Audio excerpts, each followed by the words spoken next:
እኔ ያው ፋሚሊ ጋር እንደሄድኩኝ ነው የሚያውቁት። ነገር ግን እኔ ያለሁበትን ቦታ መናገር አልፈልግም እና በቃ ቤተሰቦቼም ማወቅ ያለባቸውን ነገር ነግሬያቸዋለሁ። ከዛ ውጪ ግን ለማንም ግልጽ አላደረኩም የሄድኩበትን ቦታ።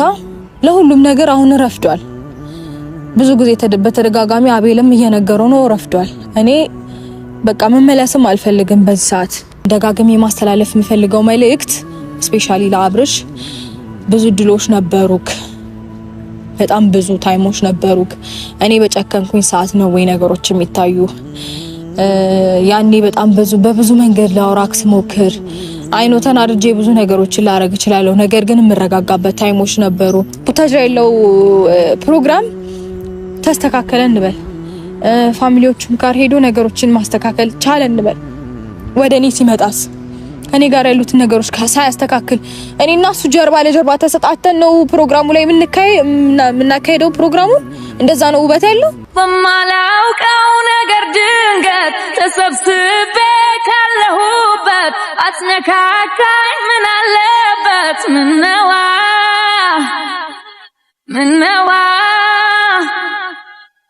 ማለዳው ፍቅር ገብቶ ልቤን ባንተ አስደስቶ የነገርከኝ ግን ሰንብቶ ምነዋ።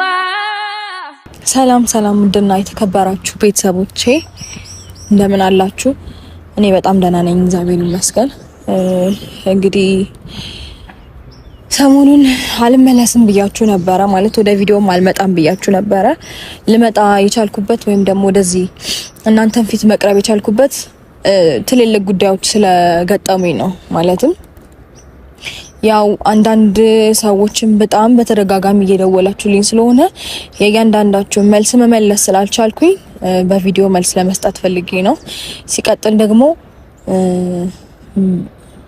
እና አብርሽም እየደወሉልኝ ስለሆነ ለነሱም ጭምር መልስ መስጠት ስለፈለኩኝ ነው። ለማንም ስልክ እያነሳው አይደለም። በዚህ ታይም ማወቅም ያለባቸው ሰዎች ማለት በጣም የተጨነቁ ሰዎች አሉ። እኔ ያው ፋሚሊ ጋር እንደሄድኩኝ ነው የሚያውቁት። ነገር ግን እኔ ያለሁበትን ቦታ መናገር አልፈልግም እና በቃ ቤተሰቦቼም ማወቅ ያለባቸውን ነገር ነግሬያቸዋለሁ። ከዛ ውጪ ግን ለማንም ግልጽ አላደረኩም የሄድኩበትን ቦታ እና ያው አቤልም ለማንም እንዳትናገር ስላልኩት እሱም ለማንም አልተናገረም። በጣም ነው ማመሰግነው። እሱም በዚህ አጋጣሚ የገባልኝ ቃል እየፈጸመው ስለሆነ ማለት ነው። ቃሉን ገብቶ አላጠፈም እና በጣም እጅግ አድርጌ ነው ማመሰግነው በጣም።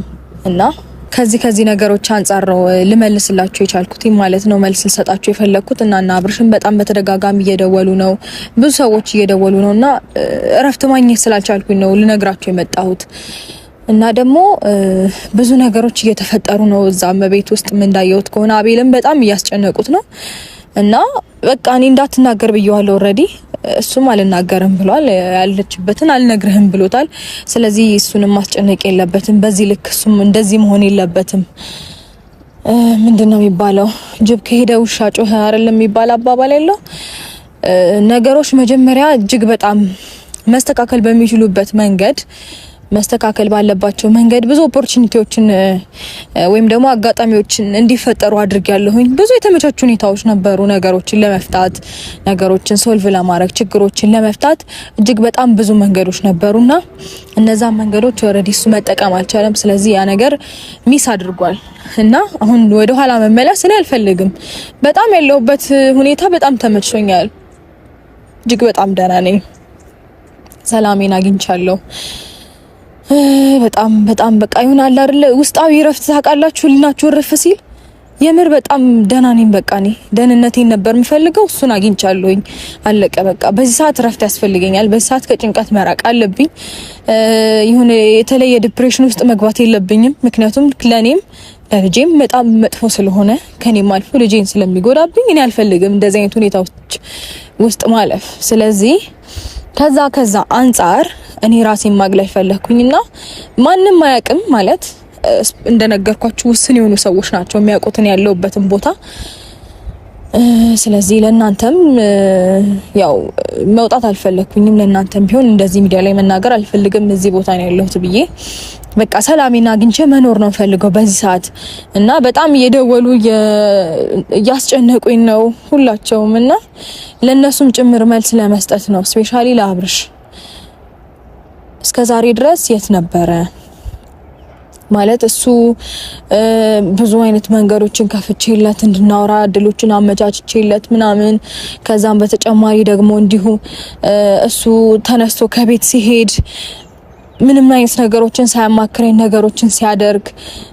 ተነጋግረን በቃ እናደርጋለን እንደዚህ እናደርጋለን ተባብለን ያሰብነውን ሐሳብ ቀይሮት ከዛ ነገ የራሱን ሐሳብ እንደፈለገ ሲያደርግ ዛሬ እኔ ካጠገቡ ዞር ስል ነው እንዲህ ነገሮች የሚታዩት። ለሁሉም ነገር አሁን ረፍዷል።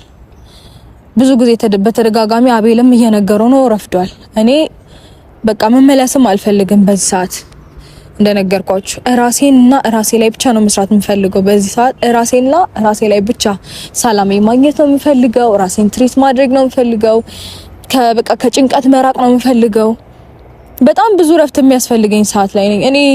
በቃኝ በጣም ብዙ ጊዜ ተደጋገመ እንደዚህ አይነት ታሪክ እና በጣም ብዙ ህይወታችንን ዲስተርብ ያደረጉ ያሉ ሰዎችን እሱ ኖ ብሎ መመለስ ሲገባው ነገር ግን እኔን ማስረዳት ባለበት መንገድ ሳያስረዳ እነሱን ሄዶ ሹሩሩ ማለት ስለሆነ የሚቀናው ይሄ ነገር ደግሞ እየተደጋገመ እኔ መሸከም አልችልም። ድፍን 1 አመት ሆነ ይሄ ነገር ሲደጋገምና 1 አመት ሙሉ ይሄንን ነገር ማድረግ እንደ ሰውም ይሰለቻል።